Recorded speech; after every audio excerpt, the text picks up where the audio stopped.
since Kevin Durant has ingratiated himself with the Phoenix Suns, they've honestly been underrated on the defensive side of the ball. And I feel like a lot of it is rooted in just the general awareness, IQ, and ability for him to do so in the stature that he has. Like there's been no scheme change in terms of different types of coverages and things of that nature to that extent yet. At least it's just been more so the things that he brings in his stature that unlocks so much more for this team in terms of taking over for different types of switches, covering different types of archetypes at that four or that bigger wing position, and being able to just play with activity out of that stature. And just want to kind of dive into some of that. With Kevin Durant on the floor this season, the Suns have a defensive rating of 102.4. And that, I feel like in 5 games, that kind of just entails what he's bringing to the fold for this team that was already a top third team defensively as it was before him. And in addition to that, in the 5 games that he's played with, the Suns are only allowing 102.8 points per game, which is obviously the best defense in the NBA by that rate. So those things with Durant on defense, in addition to just kind of looking at some miscellaneous things that occurred in last night's win, is what I wanted to dive into for this film session. So let's go ahead and get it rolling. All right, the first play here we're going to see is KD. His primary matchup yesterday was Aaron Gordon. Obviously, there's a physicality nature that comes with it as well as some versatility. So we're going to just kind of zoom in on some of his one-on-one reps. So something that the Suns went to Durant for to start the game against Minnesota was a slice cut. And that's what the Denver Nuggets went to here on this rep. So he navigates the screen appropriately, as you can see here, first going under there. Then he gets instantly understanding and recognizing what's going on, gets into the lower body, and see where the catch point is versus where Aaron Gordon initially posted up. This is what you want from a defender right here. Not necessarily always being a bruiser, but just understanding scenarios and how to navigate them effectively based off of the type of defender he is. Durant's more active than he is physical. So pushing somebody up off the porch is obviously going to be extremely in his favor as well as the Suns, with them not sending any double teams here and him just containing the ball one-on-one. So he already wins the possession by pushing this catch so much closer to the three-point line than to the block. And now he's just defending where he wants to. He's playing with that top foot, giving him something to think about, kind of playing chess here.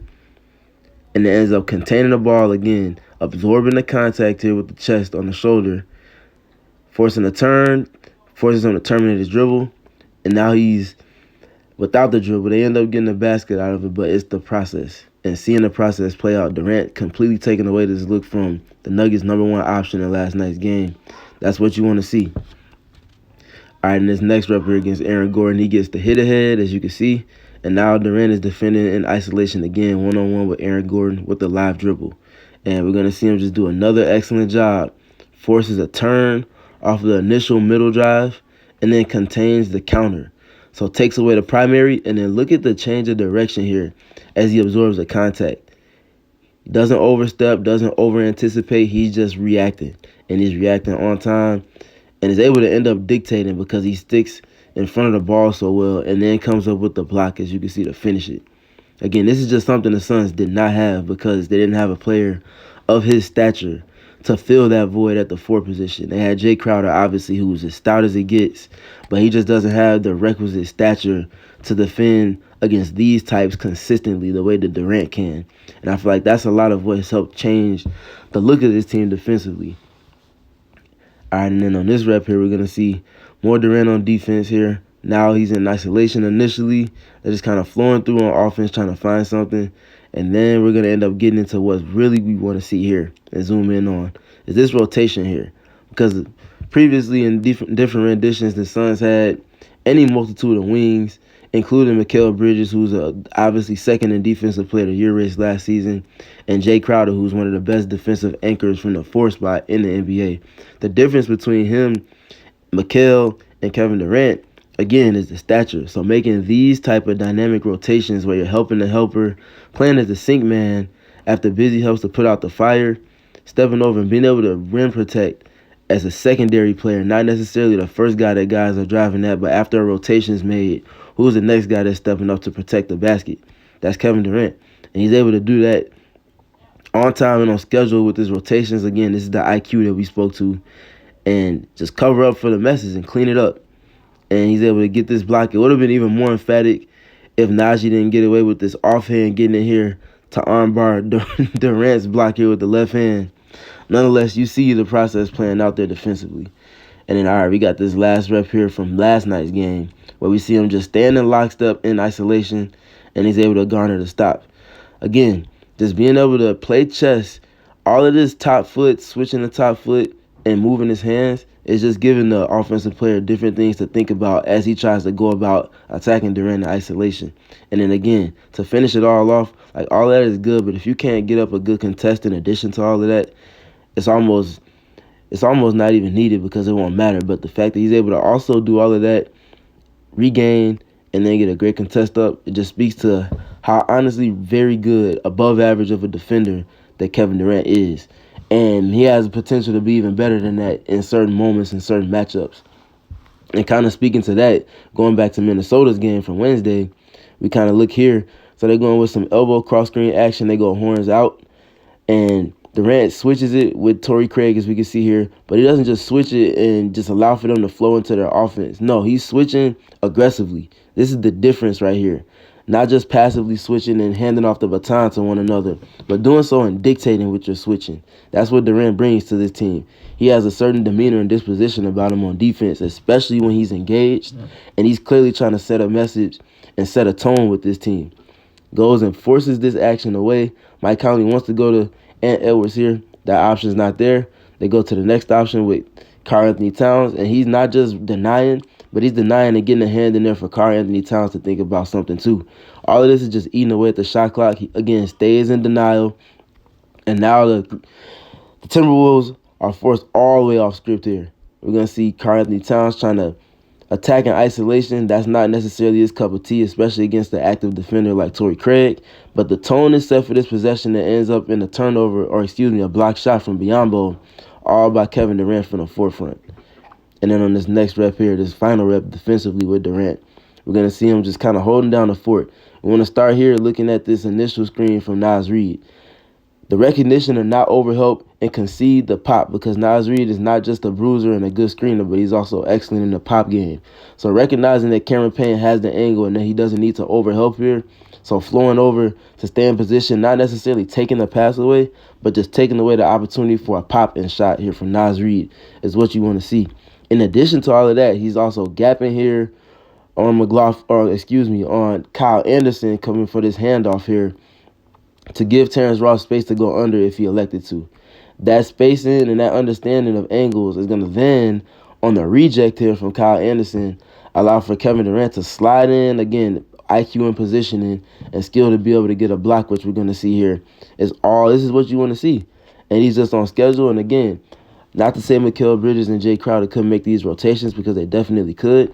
I don't know if they're coming up with this block because of the length and the stature of Kyle Anderson. Kevin Durant, when he's inserted into these looks, is able to get a stop and is able to deter the look from the basket completely, playing off of this late switch here in the empty corner.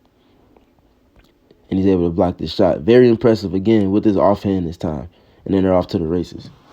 All right, and now we're going to kind of transition into looking at some low-angle pick-and-roll reps that the Suns had from yesterday against the Denver Nuggets. So we see Devin Booker coming down court. This is kind of secondary break at this point. Initially, he's looking to kind of mid-post up here with the live dribble. Barkley dribbling himself into position. And then he ends up flipping it. And then DeAndre Ayton's going to set this screen. But look at the location of the screen. It's below the free throw line, and it's inside the three-point line. This makes it extremely tough to navigate in terms of if you're Reggie Jackson trying to get over this screen. And because of the nature of the point of this screen, as well as Devin Booker moving with the live dribble, it ends up automatically forcing a switch here from DeAndre Ayton. As you can see, Devin Booker now getting into the retreat, and now he's going to kick it over to DeAndre Ayton in the post. And now, because of the mismatch here, they're able to naturally get two to the ball. So now it's what do you do after you get two to the ball? DeAndre Ayton is good with this process here. He could have been a little bit quicker, especially after seeing this astute cut here from Josh Okogie from the corner. As you can see, the Nuggets zoning up between Bruce Brown, who's at the elbow opposite side, and you can see Aaron Gordon, who's between Durant and Okogie here. A great cut, as well as the eyes, a great cut from Okogie as well as the eyes from DeAndre Ayton in the pass allows for this rotation over to Durant to be a lot longer than it initially would have been had the cut not occurred or had the eyes of DeAndre Ayton not gone to where the cut is. So you see the cut and the gravity that cut and the paint touch brings as they zone up on the weak side, allowing for Kevin Durant to be freed. Ayton kicks it over to CP3, and CP3 is able to play connector. Durant gets that off and knocks that down. Great process there from the Suns.